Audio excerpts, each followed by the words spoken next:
Olá, professor, tudo bem? Vou começar aqui a explicação dos exercícios da atividade prática 5. Então, vamos lá, começar aqui pelo primeiro. Então, nesse primeiro exercício aqui, basicamente, eu fiz uma função para contar os valores pares e ímpares do vetor. Então, eu vou começar explicando o int aqui para ficar mais fácil. Aqui, basicamente, eu declarei uma variável tamanho para colocar o tamanho do vetor que o usuário quer. Então, aqui ele vai estar inserindo esse tamanho do vetor. E aqui embaixo eu vou estar lendo o tamanho desse vetor. E aqui embaixo, no int, eu vou estar declarando esse vetor já com o tamanho que o usuário digitou.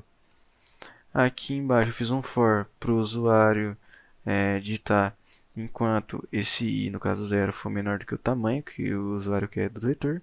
E aí ele vai digitando os valores que ele quer preencher no vetor.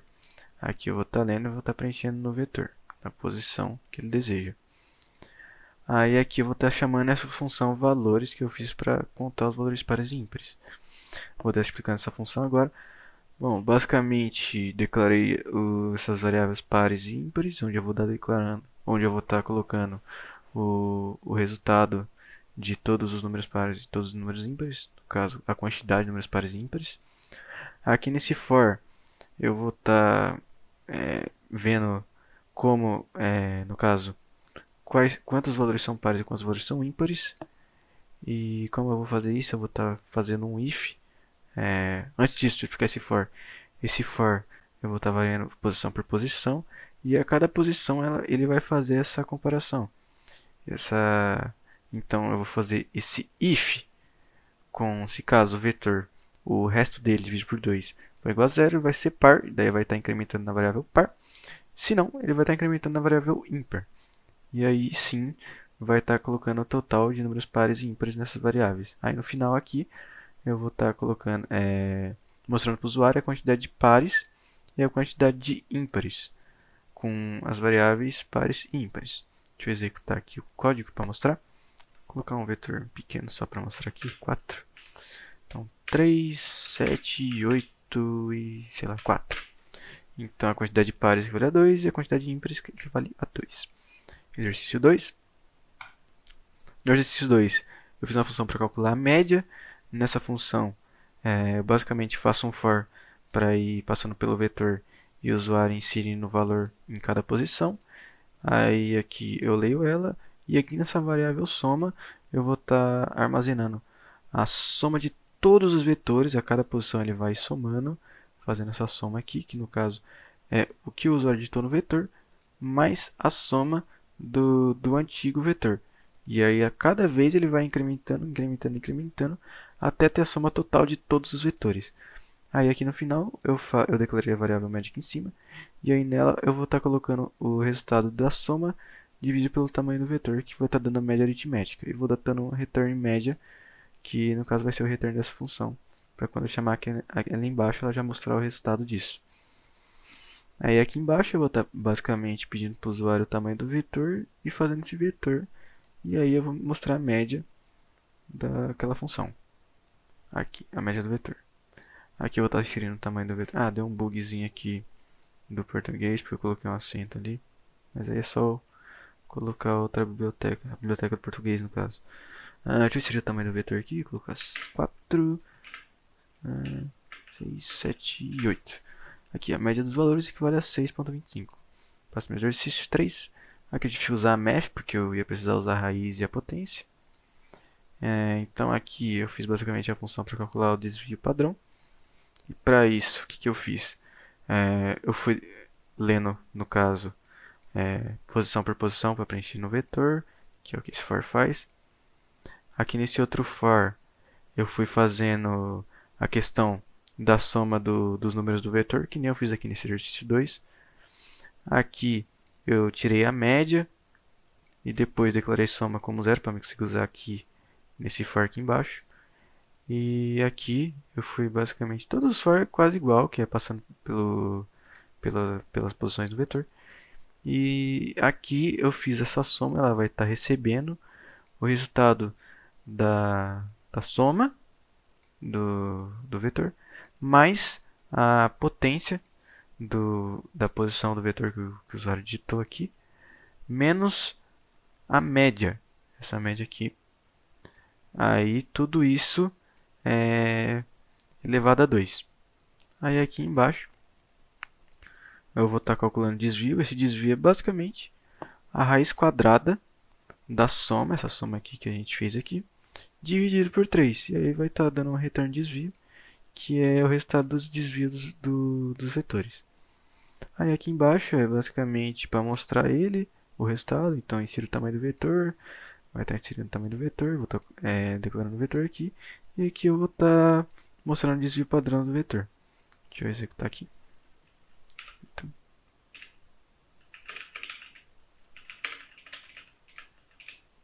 aqui o desvio padrão do vetor equivale a 24.5. Exercício 4, para não enrolar muito. Aqui eu declarei todas elas aqui fora para deixar como global. Aqui eu vou estar inserindo o tamanho do vetor, criando o vetor. Aqui o for vai inserir posição por posição do vetor. Aqui eu vou estar chamando a função normal inversa e mostrando a média aritmética. Essa daqui é a função normal, no caso que vai imprimir o vetor em ordem padrão. Então basicamente eu fiz um for para ir printando cada posição do vetor normal, do jeito que o cara digitou. E aqui essa função para imprimir inversa. A inversa a única diferença é que em vez de incrementar eu estou diminuindo. E aqui eu estou usando, em vez do i, eu estou usando o parâmetro, no caso já o tamanho menos 1. Aí a cada uma, daí vai mostrar o contrário, no caso a sequência. Aí aqui nessa função para calcular a média, é bem básica também, já fiz nas outras. Basicamente a média, a soma, aqui eu vou estar passando e vou estar calculando aquela soma de todos os vetores. Aqui na média eu vou estar colocando a soma e pelo tamanho e dar o retorno de média. Deixa eu executar aqui. Então aqui, insiro o tamanho do vetor, fazer um vetor 5, 6, 3, 7, 9, 10. Aí aqui está a forma normal, a forma inversa e o resultado da média aritmética. Exercício 5, aqui a função de números maiores que 10. Então, aqui nessa função maior, eu estou com a matriz 4x4, onde tem, no caso, linhas e colunas, que é o int e o intj. Aqui eu vou estar fazendo um for para ir incrementando, para ir permutando e preenchendo, no caso, essa matriz, posição por posição. Aí aqui tem um ifzinho só para ver quais valores são maior que 10. Então, se o valor da matriz for maior que 10, ela vai estar incrementando nessa variável maior que 10. Aí eu vou estar retornando o valor total da variável maior que 10. Aqui na int main eu vou estar basicamente preenchendo essa matriz. Vou estar perguntando para o usuário o valor da posição que ele deseja. Vou estar armazenando aqui na matriz. Aqui eu vou estar fazendo o resultado do return dela. Vou estar jogando aqui para essa variável maior que 10. E aqui eu vou estar printando a quantidade de valores maiores que 10. Deixa eu executar aqui. Então são 16 posições. Deixa eu colocar aqui rapidamente.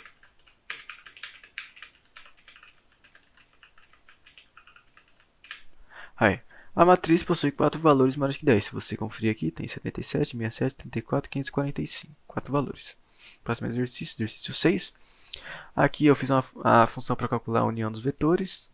Então, basicamente fiz um for que lê até o 20. Aí aqui eu faço, se o i for menor que 10, eu faço o vetor c igual a vetor a, se não, o vetor c igual a vetor b. Daí, no caso, eu dou um incremento de menos 10 aqui. Aqui no int main, eu vou estar fazendo um for para ir lendo, no caso, para o usuário inserindo o valor na posição do vetor 1. No caso, são 10 posições. Aqui são 10 posições também para o vetor 2. E aqui no final, vou estar chamando aquela função.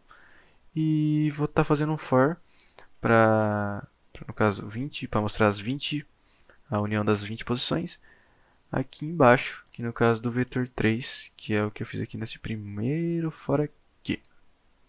Então aqui deixa eu executar.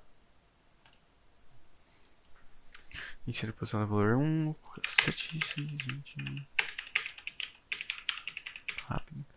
Agora aqui eu pus no vetor 2. Aí aqui eu vou estar colocando, aqui eu vou estar printando o valor da posição 0 da união dos vetores até a posição 19, no caso são 20 posições. Próximo exercício, exercício 7. Aqui eu vou estar nessa função aqui primeiro, na criação. Eu vou estar receptando o denominador e o numerador.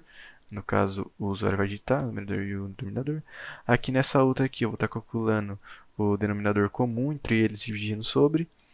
Então eu fiz um while aqui basicamente para pegar o menor ou igual ao numerador e o menor ou igual ao denominador. E fiz um if para pegar se o resto dele do i é igual a zero, e a mesma coisa para o denominador. E aí vai estar decidindo o maior denominador comum. Aqui embaixo eu basicamente fiz aquela divisão que eu falei do numerador e do denominador. E aqui nessa função eu vou estar basicamente fazendo os cálculos. Então aqui eu fiz a soma das frações, a subtração, a multiplicação e a divisão. E aqui embaixo eu vou estar mostrando tudo isso. No caso, a fração 1, a fração 2, a soma delas, a subtração delas, o produto delas e o quociente delas. Deixa eu executar aqui. E aqui vai estar mostrando. Fração 1, fração 2, soma das frações, subtração, produto e quociente. Exercício 8.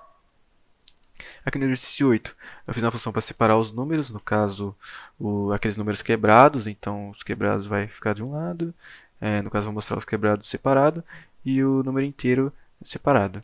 Então aqui no número inteiro eu vou estar pegando basicamente o número inteiro, aqui no número fracionado eu vou estar tirando o número inteiro e mostrando só o número fracionado.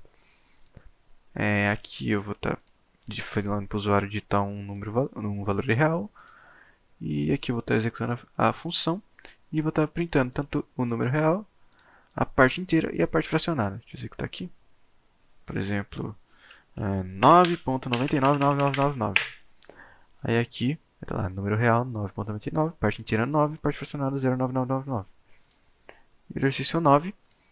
Aqui eu fiz uma função que conta os negativos, mas deixa eu falar o int min primeiro para fazer mais sentido.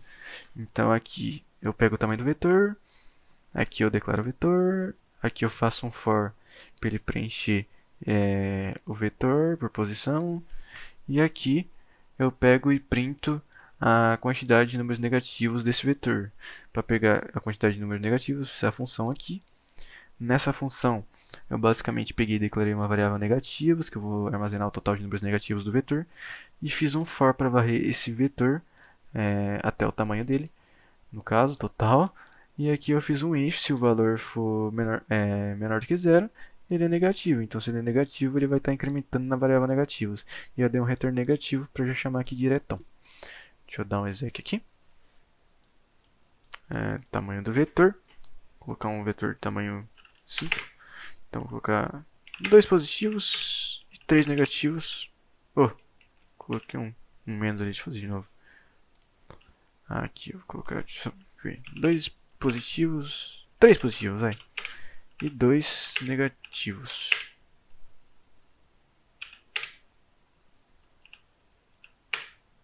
Coloquei 3 negativos, 3 positivos. Quantidade de negativos igual a 3. Então é basicamente isso, professor. Espero que tenha ficado bom e claro. Agradeço você por ter assistido até agora. E até a próxima.